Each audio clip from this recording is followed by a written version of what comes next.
Principles of distance education, student retention.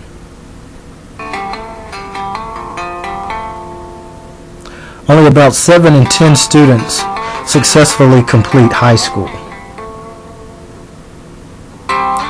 Those who drop out face the prospect of higher unemployment, possible incarceration,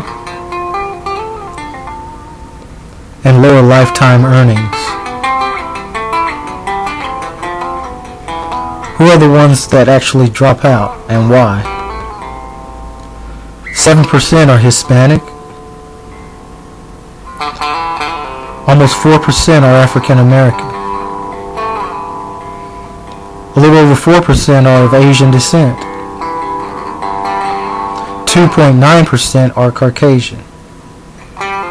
Imagine. Every single one of you has something that you're good at. Every single one of you has something to offer. And you have a responsibility to yourself to discover what that is. That's the opportunity an education can provide. I expect great things from each of you. So don't let us down. So don't let us down. So don't let us down. Before we can look at the effects of student retention, we should first look at the definitions of student retention and how it affects student persistence.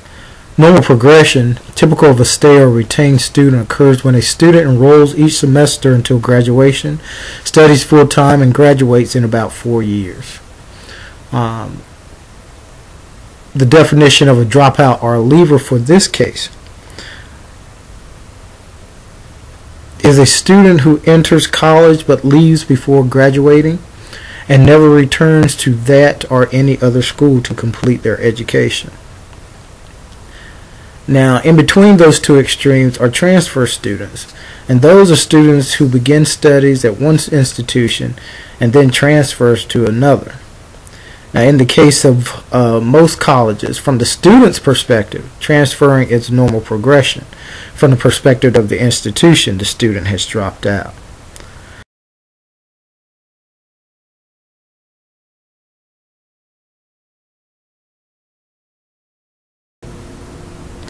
In terms of distance education, one of the biggest challenges facing this field is student retention. Do students drop their courses because of busy schedules, family and career demands, or because of an instructor's teaching methods? These and others are crucial questions for those involved in this field of education. Most students think that getting accepted at the university is all they had to do, and now everything is going to be easy. Well, that was probably the easiest thing. Surviving at the university is the hardest job. Almost 30% of the students who enter university drop out in their first year, a very high percentage. Here are the most common reasons why college students leave or drop out.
It's not very surprising that in comparison to traditional students, online students face the same challenges.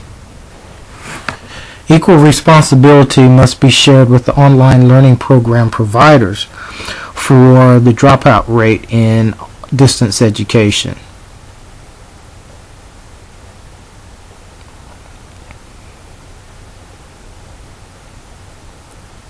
Online learners are a growing population on campuses across the country. An increasing number of institutions are starting to add distance education into classroom-based programs.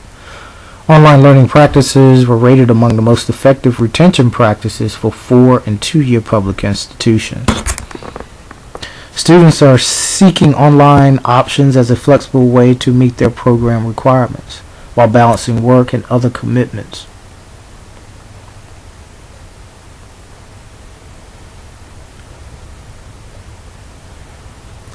There's an increasing interest in student retention and distance learning. Student retention rates have always been low in comparison with traditional higher education. Serving the needs of online learners in this environment becomes a greater priority for colleges and universities. Student satisfaction is considered a core element for institutions serving traditional and online students. According to the Babson Survey Research Group, the 6th consecutive year, the number of students taking at least one online course continued to expand. A continuing question among those studying online education has been the issue of student retention. Online courses typically attract students who might otherwise have not been able to attend traditional on-campus instruction. Differences between online and traditional student bodies makes comparison of retention issues very difficult. The use of technology-based retention programs have shown positive results in the areas of academic advising and online career counseling. The same studies show that students view the importance of web-based student retention as being increasingly important in their degree completion. If students are more likely to drop out on online courses because of work or family commitment, does that reflect the nature of the course or the nature of the student? Or is it today's higher education system so steeped in tradition that it's failing to meet those aforementioned challenges? The framework of higher education is changing to be competitive on the world stage.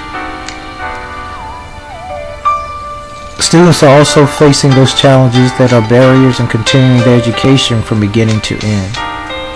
Just as challenging, the educational systems face an uphill climb in retaining its online and distance education students while seeking those solutions to retain them and promote persistence. The learning tools of today have advanced far from the traditional chalkboard classrooms. As institutions of higher education search for solutions and interventions to student retention, it is only reasonable to expect that today's technologies are fully utilized to enhance retention intervention efforts. The ultimate challenge will be to manifest student-centered intervention retention efforts that will build student confidence, result in higher grades, increase learning well-being,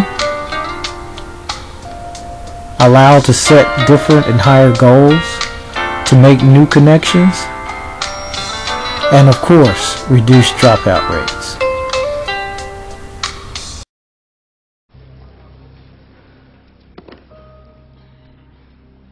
I stand before you today to apologize. The system has failed you. I have failed you. I have failed to help you share your talent with the world when the world needs talent more than ever, yet it's being wasted every day by an educational system steeped in tradition and old ideas. It was time for a new tradition. It's time to realize talent isn't just in schools like this one, it's everywhere. It's time to use technology to rewrite the rules of education. To learn how you learn so we can teach you better. It's time a university adapted to you rather than you adapting to it.